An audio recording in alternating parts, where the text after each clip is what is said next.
Hey guys, it's Stacker back with you again for part 3 of the mega grading results video. I know I left you in suspense with only half a box shown, so you need to wait no longer.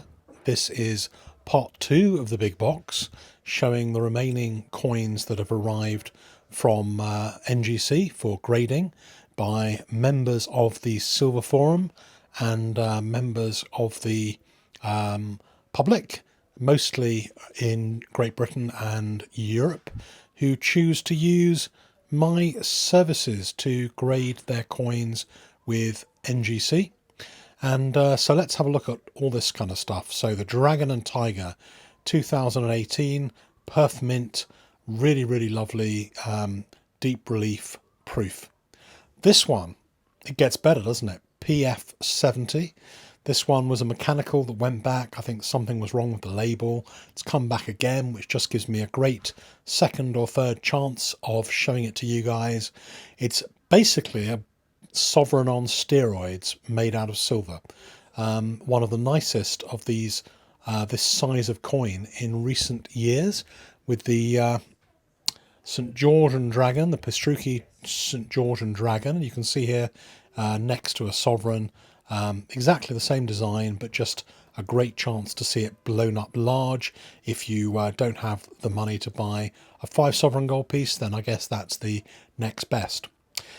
This one has got a funky Numismatic Conservation Services label, and this one was sent in for conservation by a Silver Forum member, and it's come back. Probability exists that tampering with this coin again or for the first time will diminish its value and make it the worse for wear. So for those of you who think that NCS will conserve anything, even if it wrecks the coin, let me tell you, they won't. They look at a coin first and they decide whether or not it's possible for them to improve the surface of that coin through their conservation methods.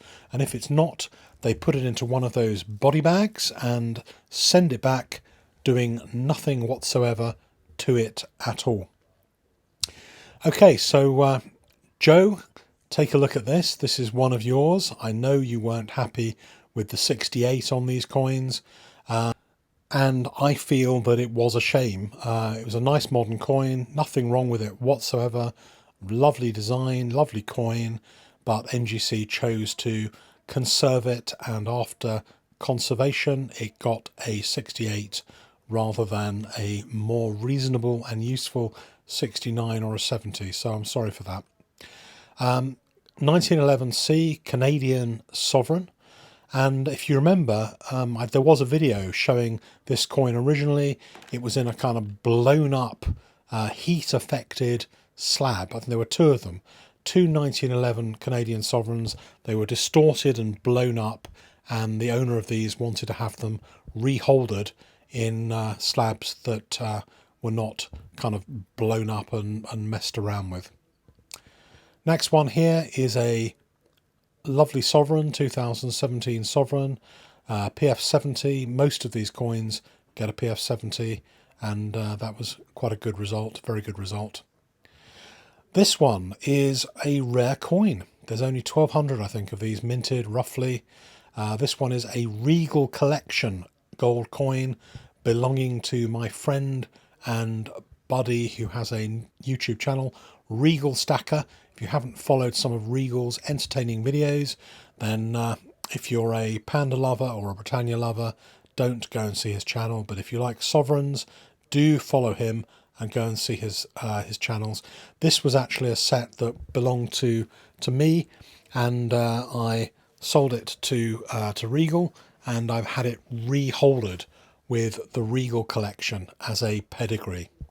So if you do buy anything in future and you see the pedigree as the Regal collection, then hopefully you'll remember that on this video and know that it belonged or belongs to Regal Stacker.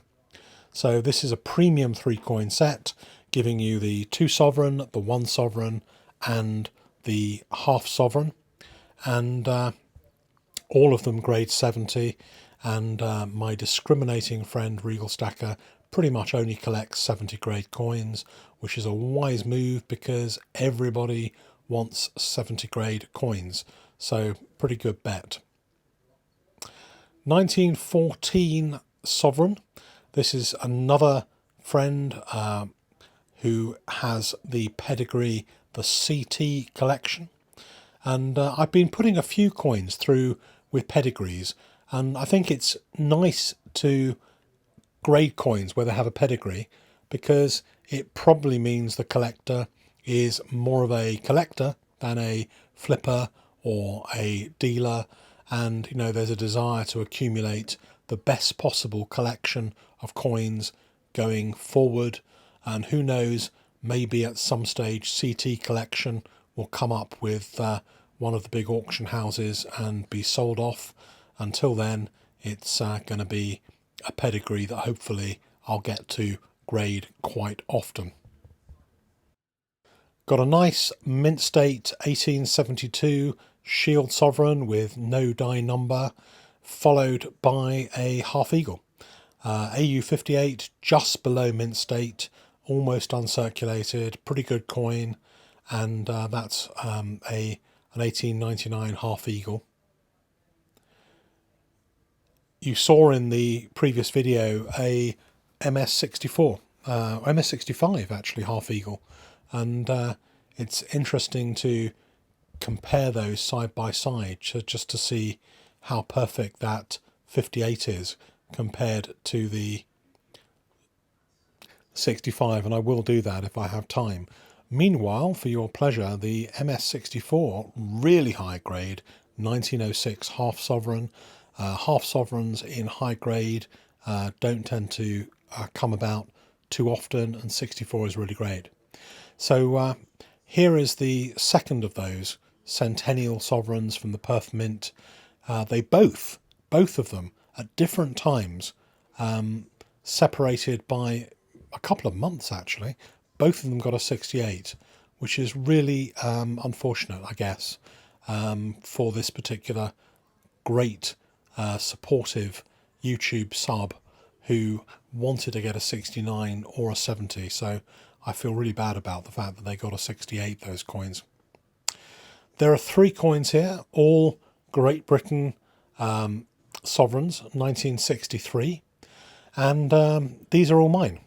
I bought them from Pinehurst Coins as random sovereigns, and you may remember the inbound coin video relating to these. There was an eBay offer, managed to get 10% off using eBay coupon codes, which resulted in this purchase of those random sovereigns, and really good that they got a 64 grade. This one you've seen before probably. It's now got the word silver on it because it came back, and there is a silver one, there is a Cupro nickel one of that year. It wasn't, I think it came back as an MS rather than a PF, or before it was an MS, now it's a PF 66. NGC, I think, mis-slabbed it the last time. I asked them to have an expert grader review it and take a look at it, and it came back with silver on the label and a proof as well. Another really nice coin, this is the 2018 Strike on the Day plain rim sovereign. A lot of collectors now collect these special edition, very limited mintage sovereigns. You might get a 13,000 or so mintage for the regular sovereigns. These ones can have a mintage of as little as 750. So although they are collector coins and they aren't circulation coins, there will be very few of those around for the number of collectors going forward. Last couple to take us to the end of the box. This one is a lovely Indian eagle. Unfortunately, it had been cleaned at some stage in the past. Doesn't actually make it really any the less for it. Still an extremely beautiful coin. And the last one here is a 1911 S Indian head. This coin I have actually consigned to one of the future auctions at Heritage. So if you want to buy that coin, then let me know and I'll send you the link when that comes up on Heritage in a couple of months' time. And the mega results bonus for today is a couple of extra large slabs.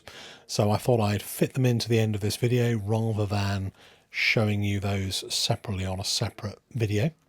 The first one that I want to show you is this Tuvalu high relief antiqued coin. It got a 68, but it actually presents really well in this extra large size slab. Gives it grandeur, presence. You've got the dragon and phoenix. You've got a coin that is produced by the Perth Mint, legal tender in Tuvalu, very limited edition. I can't remember the exact mintage of these. Someone look it up and remind everybody. But it's sold out very quickly, and it's a really nice coin to have in one of these extra large slabs. So the second one that I want to show you is one that has taken some time to grade over at NGC. A little bit of a kind of flash forward on this one. This coin is a 10-ounce Lunar 1 series. So year 2000, year of the dragon. Everyone loves dragons. Dragons have a really good premium. This one got a good grade. It was conserved, which is why it took a couple of months to get out of NGC and back again. Very nice coin, and pretty low mintage, and it looks pretty good within this extra large slab as well. It takes up most of the slab. These extra large slabs can accommodate anything up to about a 1 kilo coin, and they do them with extra thickness as well if you need that for your coin. But it's a nice coin, being conserved, and it should be a coin that does pretty well over time, depending on what happens to the Lunar series in general. And has anyone heard any news yet on the Lunar 3 series? What are they going to do with that? Is that going to start sometime soon? That's all the unboxings that I have for you at the moment, the end of the mega results. But in about 10 days time, you should get another series of mega results with another few videos.